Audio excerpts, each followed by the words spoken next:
नमस्कार दोस्तों, target with SDM आप सभी का स्वागत है।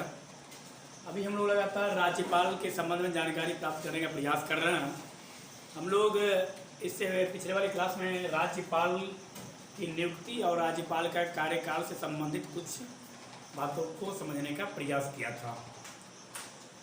तो कल जो क्लास हुआ था उसमें राज्यपाल के संबंध में बताया गया कि उनका कार्यकाल क्या है।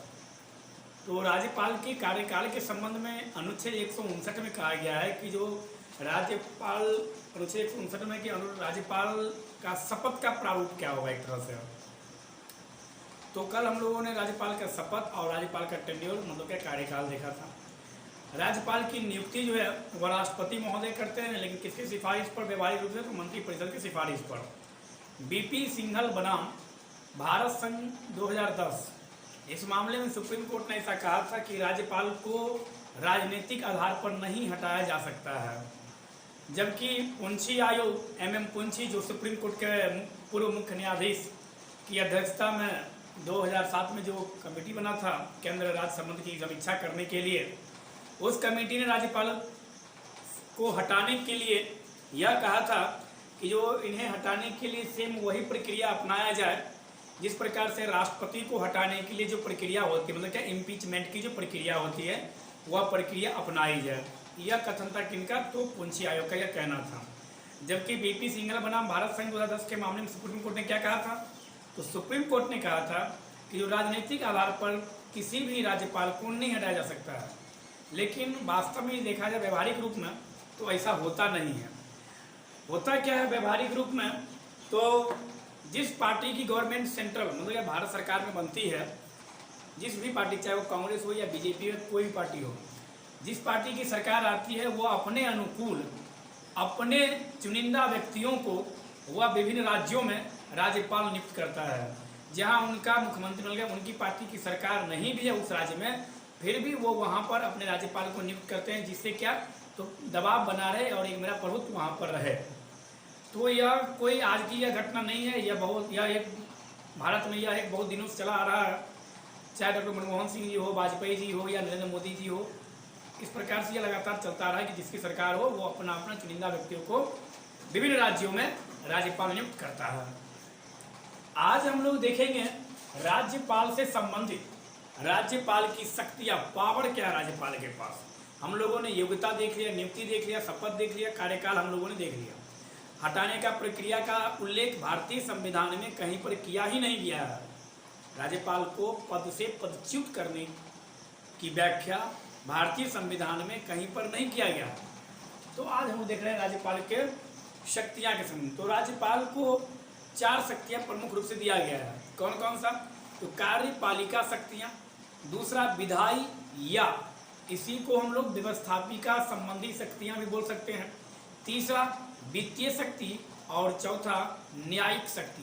तो यह 4 प्रकार की शक्तियां राज्यपाल को प्रदान किया गया भारतीय संविधान के अनुसार। लेकिन राज्यपाल के पास एक और अन्य शक्तियां हैं जिसे हम लोग स्वविवेक शक्तियां बोलते हैं।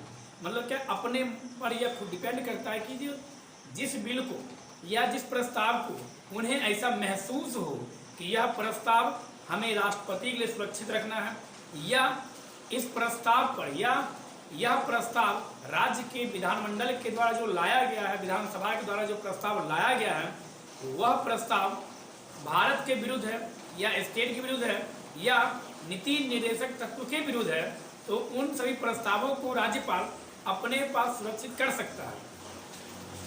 तो सबसे पहले हम लोग देखते हैं कार्यपालिका शक्ति। कार्यपालिका शक्ति राज्यपाल में निहित है। वास्तव में यदि देखा जाए तो राज्य का मुखिया होता है, संवैधानिक मुखिया होता है कौन? राज्यपाल। जबकि वास्तविक मुखिया मतलब क्या? संवैधानिक मुखिया राज्यपाल, और वास्तविक मुखिया यदि बोला जाए तो वो होते कौन? हमारे स्टेट के मुख्यमंत्री। उसी प्रकार जिस प्रकार केंद्र में क्या है? संवैधानिक प्रमुख मतलब भारत का सर्वोच्च होते हैं कौन? राष्ट्रपति महोदय। लेकिन वास्तविक रूप में काम कौन करता है? तो वो हमारे प्रधानमंत्री महोदय करते हैं। जिस प्रकार प्रधानमंत्री महोदय का यह दायित्व है, रिस्पॉन्सिबिलिटी है, राष्ट्रपति को समय समय पर देश के विधि व्यवस्था व प्रशासन के संबंध में जानकारी उपलब्ध करवाना, उसी प्रकार राज्यपाल के प्रति मुख्यमंत्री का यह उत्तरदायी है।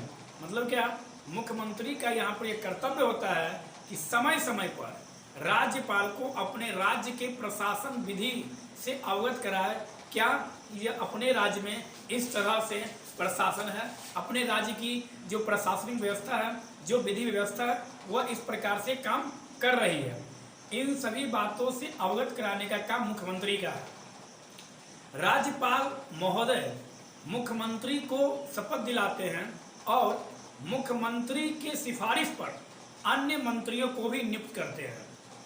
अब यहाँ पर है कि मुख्यमंत्री कौन बनेगा, तो कहने का यहाँ पर यह मतलब है जिस भी पार्टी को बहुमत मिला हो जनता के द्वारा, मतलब क्या अधिक से अधिक सीट मिला हो, उस पार्टी के द्वारा, उस पार्टी के विधायकों के द्वारा अपना एक नेता चुना जाता है और उस नेता का नाम और अपने जितने समर्थक विधायक हैं उनका नाम एक लिस्ट बनाकर राज्यपाल के सामने प्रस्तुत किया जाता है। क्या, तो हम इस राज्य में, मतलब जिस राज्य का यह घटना हो, हम इस राज्य में मुख्यमंत्री का सरकार बनाने के पक्ष में हैं और हम सक्षम हैं सरकार बनाने में।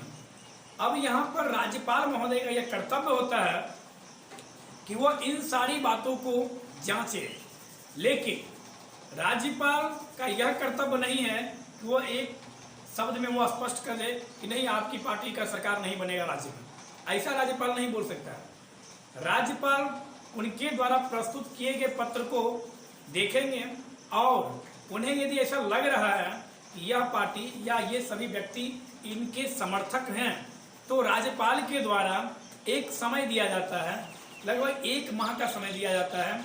क्या, तो 1 माह के भीतर आप सदन में विश्वास मत हासिल करें। यह भी याद रखना है कि यह शब्द का जो प्रयोग है यह सदन के लिए किया गया है। यह ऐसा नहीं है कि कोई व्यक्ति गया 200 विधायक लेके राज्यपाल के घर पे बोला कि जो देखिए मेरे पास 200 विधायक है, हम मुख्यमंत्री बन जाएंगे। राज्यपाल के घर पे बहुमत हासिल नहीं करना है। बहुमत हासिल करना आपको, विश्वास मत आपको हासिल करना है, वह सदन में करना, मतलब क्या विधानसभा में करना है। मतलब क्या, जिस स्टेट में विधानसभा और विधान परिषद है, मतलब क्या लेजिस्लेचर असेंबली और लेजिस्लेचर काउंसिल, विधानमंडल में आपको यह दिखाना है कि हाँ, हमारे साथ इतने विधायक हैं और हम सरकार बनाने में सक्षम हैं।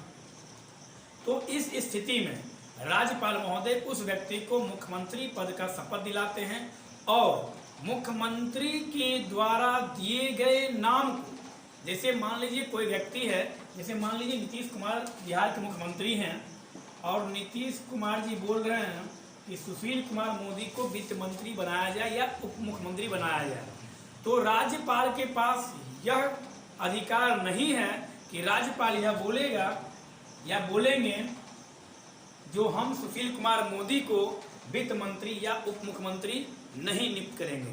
कहने का क्या मतलब है, राज्यपाल वही करेगा या उन्हीं व्यक्ति को नियुक्त करेगा जिन व्यक्तियों का नाम मुख्यमंत्री के द्वारा दिया गया हो राज्यपाल के पास। दूसरी बात, यदि किसी भी पार्टी को बहुमत नहीं मिला हो तो क्या होता है, एक अलायंस होता है, मतलब क्या गठबंधन की सरकार बनती है। 2-3 पार्टियां आपस में मिलके और वह एक प्रस्ताव जाके राज्यपाल के पास प्रस्तुत करती है। क्या, तो हम सभी मिलकर फलाने व्यक्ति को अपना नेता चुनते हैं और हम लोग सरकार बनाने के लिए बिहार में या राजस्थान जहाँ भी हो, हम लोग सरकार बनाने में सक्षम हैं। उस कंडीशन में राज्यपाल को यह यदि आशंका होती है क्या कि यह सिर्फ दिखावे के लिए है, कुछ दिन बाद यहाँ से विधायक टूट जाएंगे, तो वहाँ पर राज्यपाल यह कहते हैं कि आपको कितना दिन के अंदर अपना विश्वास मत हासिल करना है। दूसरी बात, मुख्यमंत्री बनने के लिए यह जरूरी नहीं है कि आपको चुनाव लड़ना ही होगा या आप चुनाव लड़के जीत के आएंगे तभी आप मुख्यमंत्री बनेंगे, ऐसी कोई बातें नहीं है। मुख्यमंत्री कोई भी व्यक्ति बन सकता है। कोई भी व्यक्ति कहने का यहाँ पर तात्पर्य यह है कि कोई पागल व्यक्ति नहीं, कोई भी व्यक्ति का मतलब यह जिसके पास समर्थक हो और यदि वो दोनों में से किसी भी सदन का, ना ही वह विधानसभा का ना ही वह विधान परिषद का मेंबर हो, फिर भी वह मुख्यमंत्री बन जाएगा, लेकिन उसे 6 माह का समय दिया जाएगा। उसे 6 माह का समय दिया जाएगा। क्या कि 6 मंथ के भीतर आप दोनों में से किसी भी सदन की सदस्यता ग्रहण कर ले। दोनों में से किसी भी सदन मतलब क्या, जिस स्टेट में विधानसभा और विधान परिषद है, जैसे आप ले लीजिए महाराष्ट्र में उद्धव ठाकरे जी ना ही विधानसभा के मेंबर ना ही विधान परिषद के मेंबर। कोरोना महामारी के कारण उनका चुनाव रुक गया था, क्योंकि उनका 6 माह से अधिक का समय हो गया और वह दोनों में से किसी भी सदन के सदस्य नहीं थे। तो उनकी कुर्सी पर यह खतरा मंडराने लगा कि कहीं उनका कुर्सी ना चले जाए, मतलब क्या महाराष्ट्र में सरकार कहीं गिर ना जाए। क्यों? क्योंकि यह स्पष्ट है संविधान में कि यदि मुख्यमंत्री का इस्तीफा हो या मुख्यमंत्री की पद पर रहते हुए मृत्यु हो, जिस दिन यह घटना घटेगी उस दिन से संपूर्ण मंत्रिमंडल, मुख्यमंत्री यदि अपना इस्तीफा देता है जिस दिन, उस दिन से संपूर्ण मंत्रिमंडल समाप्त हो जाएगा। मतलब क्या, उस दिन से कोई भी मंत्री कोई भी विभागीय कार्य नहीं करेंगे, कोई भी मंत्री नहीं रहेंगे। जबकि यदि कोई अन्य मंत्री इस्तीफा देते हैं तो यह उनका निजी इस्तीफा माना जाएगा, यह उनका पर्सनल इस्तीफा माना जाएगा। लेकिन यदि मुख्यमंत्री अपना इस्तीफा देते हैं, यह संपूर्ण मंत्रिमंडल का इस्तीफा माना जाएगा। इसी प्रकार केंद्र में है, यदि प्राइम मिनिस्टर अपना इस्तीफा देंगे तो संपूर्ण मंत्रिमंडल का इस्तीफा माना जाएगा। जबकि यदि वित्त मंत्री अपना इस्तीफा देंगे तो यह उनका पर्सनल इस्तीफा माना जाएगा। तो यह काम है राज्यपाल का। अब राज्यपाल सभी मंत्रियों को नियुक्त कर दिए, तो नियुक्त किए हैं मुख्यमंत्री की सलाह पर, लेकिन राज्यपाल उन मंत्रियों के लिए कार्य आवंटन, allocation of the business rule का निर्माण कौन करता है? तो वह करता है राज्यपाल। जिस प्रकार केंद्र सरकार में प्रधानमंत्री के दिए गए सुझाव के अनुकूल राष्ट्रपति महोदय मंत्रियों को नियुक्त करते हैं, लेकिन कार्य आवंटन जो है, उनका विभाग का जो कार्य आवंटन है वो कौन करता है? वो राष्ट्रपति करता है। उसी प्रकार से स्टेट में राज्यपाल यह कार्य करता है। नेक्स्ट, राज्य की महाधिवक्ता को नियुक्त करते हैं राज्यपाल। राज्य की महाधिवक्ता मतलब एडवोकेट जनरल, एक होता है अटॉर्नी जनरल, एक होता है एडवोकेट जनरल, एक होता है सॉलिसिटर जनरल। तो एडवोकेट जनरल का मतलब हुआ राज्य का महाधिवक्ता। तो अब यहाँ पर आएगा प्रश्न कि महाधिवक्ता का मतलब क्या है? महाधिवक्ता का मतलब वही है जो महान्यायवादी का मतलब है। महान्यायवादी का मतलब वही है जो एक वकील का कर्तव्य है। मतलब क्या, महान्यायवादी वह भारत सरकार के वकील होता है। उसी प्रकार महाधिवक्ता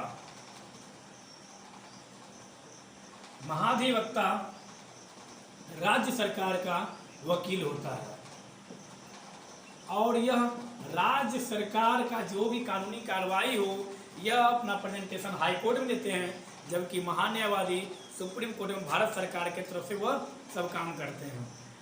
तो राज्य में महाधिवक्ता को नियुक्त करने का कार्य राज्यपाल का है, और यह कार्य कहाँ आएगा? कार्यपालिका शक्ति में। महाधिवक्ता का जो कार्यकाल होता है, टेन्योर होता है, वह राज्यपाल के प्रसाद पर्यंत तक होता है। जैसे महान्यायवादी का कार्यकाल राष्ट्रपति के प्रसाद पर्यंत तक होता है। लेकिन व्यवहार में यदि देखा जाए तो ऐसी बातें नहीं हैं। ऐसी बातें नहीं है मतलब क्या? जब तक मंत्री परिषद चाहेगी तब तक यह महोदय मतलब क्या, महाधिवक्ता अपने पद पे काबिज रहेंगे, क्योंकि व्यवहारिक रूप से मंत्री परिषद के सिफारिश पर ही राज्यपाल के द्वारा महाधिवक्ता को नियुक्त किया जाता है। महाधिवक्ता का चर्चा भारतीय संविधान का अनुच्छेद 165 में किया गया था, जबकि महान्यायवादी का चर्चा अनुच्छेद 76 में किया गया है। राज्यपाल के द्वारा राज्य लोक सेवा आयोग के अध्यक्ष व सदस्यों की नियुक्ति की जाती है, लेकिन लोक सेवा आयोग की नियुक्ति तो की जाती है राज्यपाल के द्वारा, लेकिन उन्हें हटाने का अधिकार राज्य सरकार को, मतलब राज्यपाल के पास नहीं है। उन्हें हटाने का अधिकार डायरेक्ट राष्ट्रपति के हाथों में है। कहने का क्या मतलब है? नियुक्त करेंगे राज्यपाल, लेकिन राज्यपाल उन्हें हटा नहीं सकते हैं। मतलब क्या, राज्य सरकार उन्हें हटा नहीं सकता है। उन्हें हटाने का मतलब क्या, राष्ट्रपति के पास यह राइट है हटाने का। तो यहाँ पे प्रश्न बनता है कि राज्य लोक सेवा आयोग के अध्यक्ष व सदस्यों को हटाने का अधिकार किसके पास है। तो हम लोग क्या करते हैं, हम लोग यह सोचते हैं कि जब नियुक्त यह करता है, अपॉइंटमेंट यह करता है, तो यही इसे क्या करेगा, हटाएगा भी। लेकिन ऐसी बातें नहीं हैं, यह सिर्फ नियुक्त करेंगे और हटाएंगे कौन, तो राष्ट्रपति महोदय। राज्यपाल के द्वारा राज्य निर्वाचन आयुक्त व सदस्यों की नियुक्ति की जाती है। मतलब क्या, स्टेट में जो इलेक्शन कमीशन होती है उसके अध्यक्ष व सदस्यों की नियुक्ति राज्यपाल के द्वारा किया जाता है राज्यों में। जिस प्रकार से केंद्र में राष्ट्रपति के द्वारा किया जाता है, उसी प्रकार से राज्य में राज्य निर्वाचन आयोग के आयुक्त व सदस्यों की नियुक्ति राज्यपाल के द्वारा की जाती है। तो अब हम लोग राज्यपाल के निर्वाचन आयुक्तों को नियुक्त करने का अधिकार किसके पास है, राज्यपाल के पास। तो अब हम लोग इन सभी बातों को नोट करेंगे। तो सबसे पहले लिखिए कार्यपालिका शक्ति, उसमें लिखिए नंबर 1 देखिए, कार्यपालिका शक्ति में अनुच्छेद 154 के तहत, अनुच्छेद 154 के तहत राज्यपाल के पास कार्यपालिका शक्ति निहित है। अब कार्यपालिका शक्ति का प्रयोग राज्यपाल अपने अधीनस्थ अधिकारियों के द्वारा भी कर सकते हैं। मतलब क्या, कार्यपालिका शक्ति का जो प्रयोग है वह राज्यपाल अपने अधीनस्थ अधिकारियों के सहयोग से करते हैं। नंबर 2 देकर लिखिए, अनुच्छेद 163 के तहत अनुच्छेद 163 के तहत राज्यपाल अपनी स्वविवेक शक्ति का प्रयोग कर सकता है और अनुच्छेद 164 के तहत राज्यपाल मुख्यमंत्री की नियुक्ति करते हैं। अनुच्छेद 164 के तहत राज्यपाल मुख्यमंत्री को नियुक्त करते हैं तथा मुख्यमंत्री के सिफारिश पर अन्य मंत्रियों को नियुक्त करते हैं। नेक्स्ट, अनुच्छेद 164 में यह स्पष्ट उल्लेखित किया गया है, अनुच्छेद 164 में यह स्पष्ट उल्लेखित किया गया है। क्या उल्लेखित किया गया है, तो मध्य प्रदेश, छत्तीसगढ़,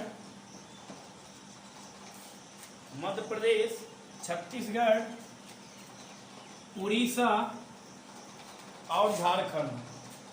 छत्तीसगढ़, उड़ीसा और झारखंड।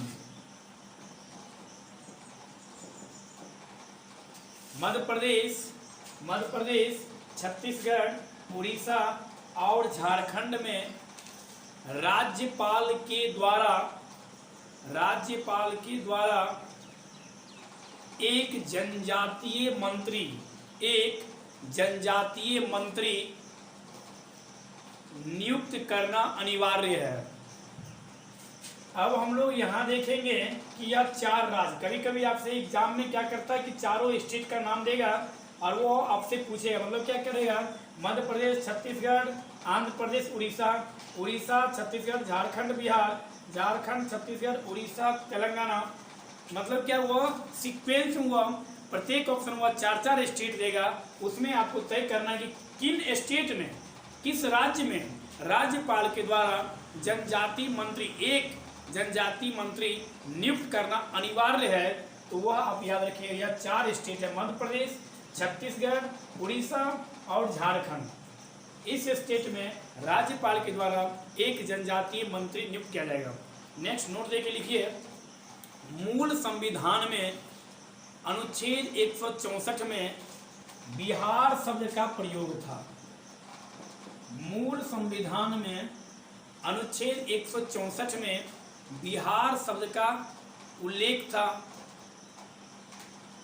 94वां संविधान संशोधन 2006, 94वां संविधान संशोधन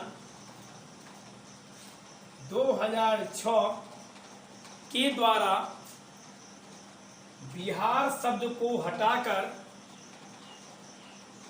छत्तीसगढ़ और झारखंड, बिहार शब्द को हटाकर छत्तीसगढ़ और झारखंड शब्द जोड़ा गया, क्योंकि झारखंड और छत्तीसगढ़ इन दो राज्यों का निर्माण या गठन जो बोलिए वह 2000 ईस्वी में हुआ था। तो 94 अमेंडमेंट के तहत बिहार शब्द को हटा दिया गया और यहाँ पर झारखंड और छत्तीसगढ़ शब्द जोड़ दिया गया, जिसमें राज्यपाल के द्वारा एक जनजातीय मंत्री को नियुक्त किया जाएगा। नेक्स्ट, राज्यपाल मंत्रियों को शपथ दिलाते हैं तथा सभी मंत्री व्यक्तिगत रूप से राज्यपाल के प्रति उत्तरदायी होते हैं, जबकि सभी मंत्री सामूहिक रूप से विधानमंडल मतलब क्या विधानसभा के प्रति उत्तरदायी होते हैं। नेक्स्ट, अनुच्छेद 166 के तहत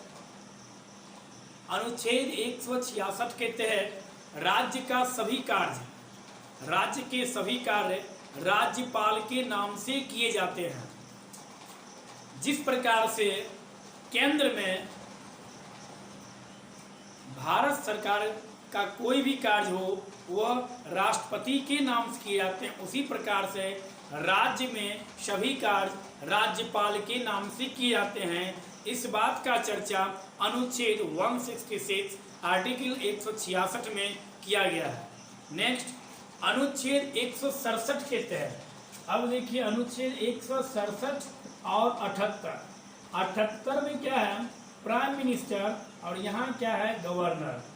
अनुच्छेद 167 में या अनुच्छेद 167 के तहत मुख्यमंत्री राज्य की प्रशासन व विधि संबंधी जानकारियां राज्यपाल को उपलब्ध करवाएगा, जबकि अनुच्छेद 178 में क्या अनुच्छेद 78 में क्या है, प्रधानमंत्री का यह कर्तव्य है कि वह देश की प्रशासन व विधि संबंधी जानकारियां राष्ट्रपति को उपलब्ध करवाए। तो यहाँ पर दायित्व शब्द का प्रयोग किया गया है। कभी कभी आपसे परीक्षा में पूछा जाता है एग्जाम में, किस अनुच्छेद के तहत प्रधानमंत्री के दायित्व का चर्चा किया गया है या प्रधानमंत्री का राष्ट्रपति के प्रति दायित्व बतलाया गया है।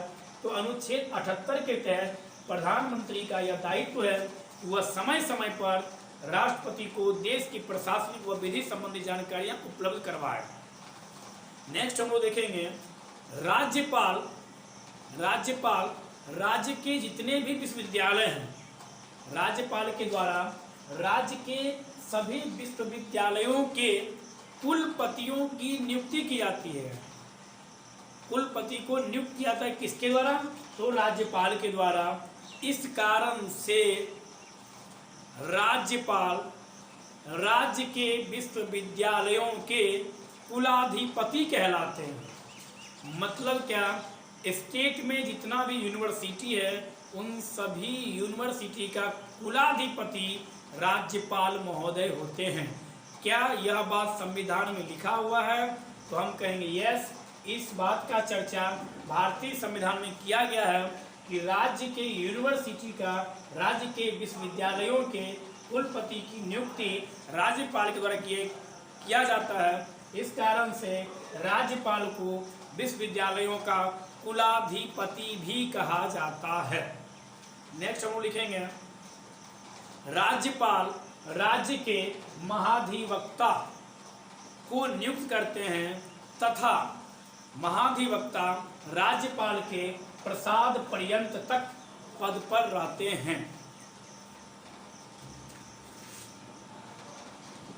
तो राज्यपाल की कार्यपालिका शक्ति के संबंध में हम लोगों ने देखा। अब हम लोग देखते हैं राज्यपाल की विधायी शक्ति क्या है, मतलब क्या, व्यवस्थापिका संबंधी शक्तियां क्या है।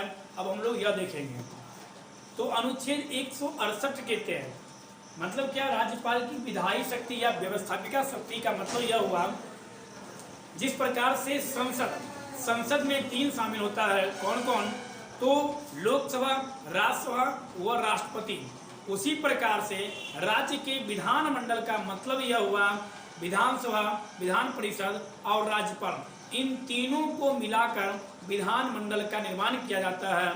लेकिन भारत के कुछ एक राज्यों में सिर्फ 2 सदनीय व्यवस्था है, जबकि भारत के अधिकांशतः राज्यों में 1 सदनीय, मतलब क्या, विधानसभा ही है, विधान परिषद नहीं है। जम्मू एंड कश्मीर में भी विधान परिषद था, जब वह पहले जम्मू एंड कश्मीर केंद्र शासित प्रदेश था, लेकिन वर्तमान समय में जम्मू एंड कश्मीर अब भारत का एक राज्य बन गया है। पहले वह केंद्र शासित राज्य था, मतलब क्या, स्पेशल प्रोविजन था, अब वह प्रोविजन धारा 370 को हटा दिया गया। तो कुछ एक राज्यों में 2 सदनीय व्यवस्था है। तो राज्यपाल की व्यवस्थापिका शक्ति हम लोग लिखेंगे सबसे पहले अनुच्छेद 168 के तहत राज्यपाल विधानमंडल में अनुच्छेद 168 के तहत या अनुच्छेद 168 में राज्य विधानमंडल में राज्यपाल, विधानसभा तथा विधान परिषद शामिल होते हैं। सेकेंड, राज्य विधानमंडल द्वारा पारित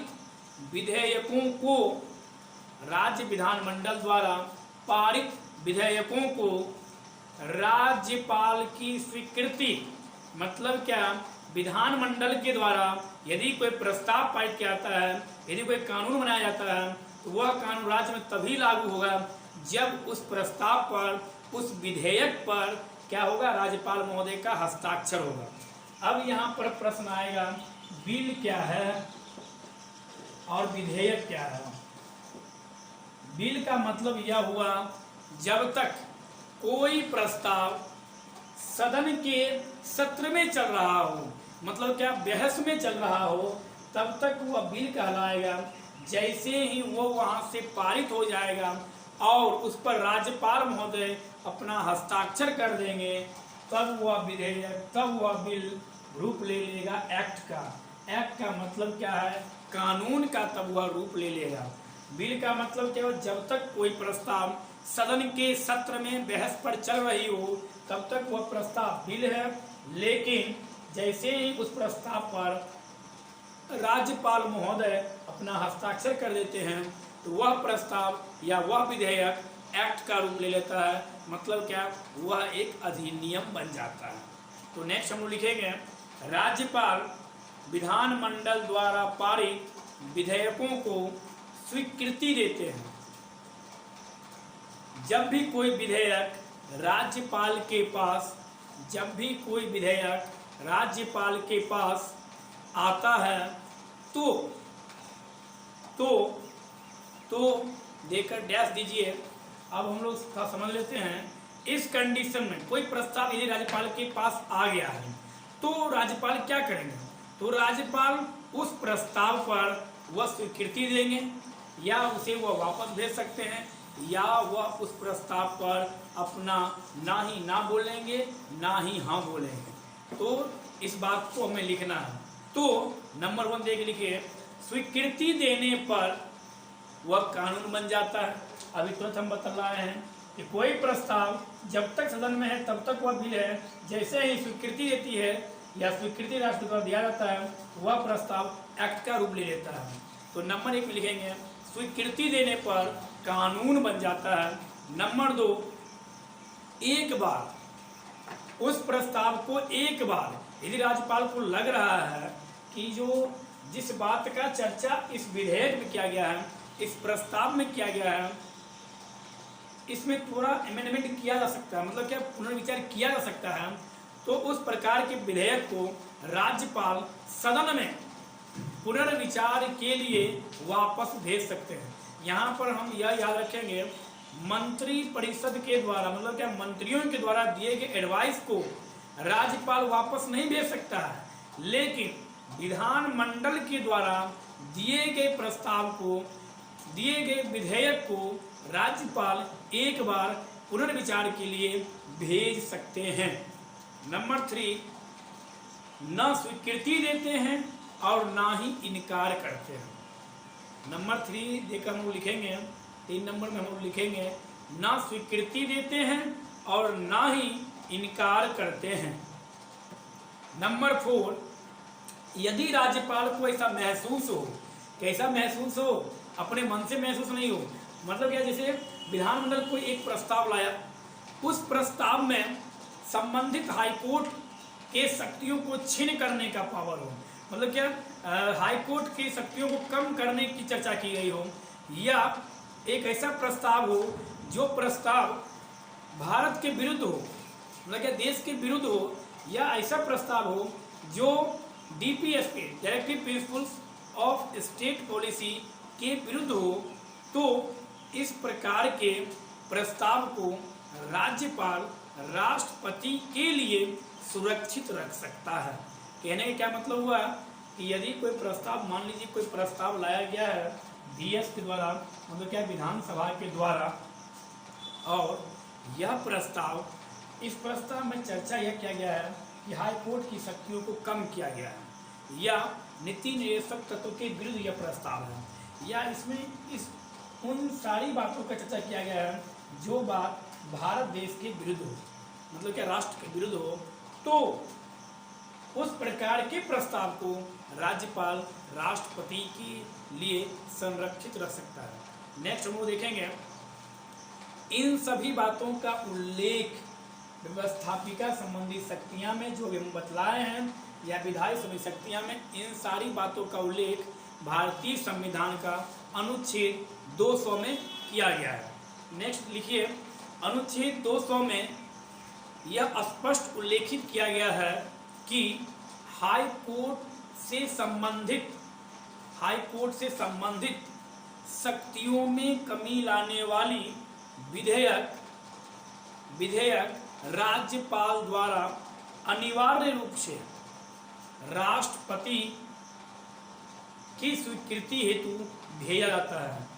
अनुच्छेद 200 के तहत यह कहा गया है कि हाई कोर्ट की शक्तियों में कमी लाने वाला जो विधेयक है उसे अनिवार्य रूप से राज्यपाल के द्वारा राष्ट्रपति के लिए संरक्षित रखा जाएगा, मतलब क्या राष्ट्रपति को भेजा जाएगा। नेक्स्ट लिखिए, अनुच्छेद 201 में इस प्रकार के विधेयकों पर राष्ट्रपति द्वारा लिए जाने वाले निर्णयों का उल्लेख है। किस प्रकार के, तो जो विधेयक राज्यपाल रखा है राष्ट्रपति के प्रति, उस प्रकार की विधेयकों पर निर्णय लेने का जो चर्चा किया गया राष्ट्रपति के लिए, उस बात का उल्लेख कहाँ है, तो आर्टिकल 201 में इस बात का चर्चा किया गया है। नेक्स्ट, राष्ट्रपति यदि उस प्रस्ताव पर अपना निर्णय दे देते हैं और पुनः वह बात या वह विधेयक को राज्यपाल को वापस कर देते हैं, तो राज्यपाल का यह कर्तव्य है कि वह 6 माह के भीतर उस प्रस्ताव को सदन में प्रस्तुत करवाए। नेक्स्ट, नोट देख लिखिए, नोट लेके, अनुच्छेद 213 के अंतर्गत राज्यपाल उन्हीं विषयों पर अध्यादेश जारी करेगा। अनुच्छेद 213 के तहत राज्यपाल उन्हीं विषयों पर अध्यादेश जारी करता है या करेंगे जिन विषयों पर राज्य विधानमंडल को कानून बनाने का अधिकार है। तो आज हम लोगों ने राज्यपाल की शक्तियां में कार्यपालिका शक्ति और विधायी शक्ति को देखने का प्रयास किया। फिर कल पुनः हम लोग जो 2 शक्तियां, वित्तीय शक्ति और न्यायिक शक्ति, और कुछ बातें विधायी शक्ति में बच गई है, इसे हम लोग पुनः कल की क्लास में करेंगे। धन्यवाद।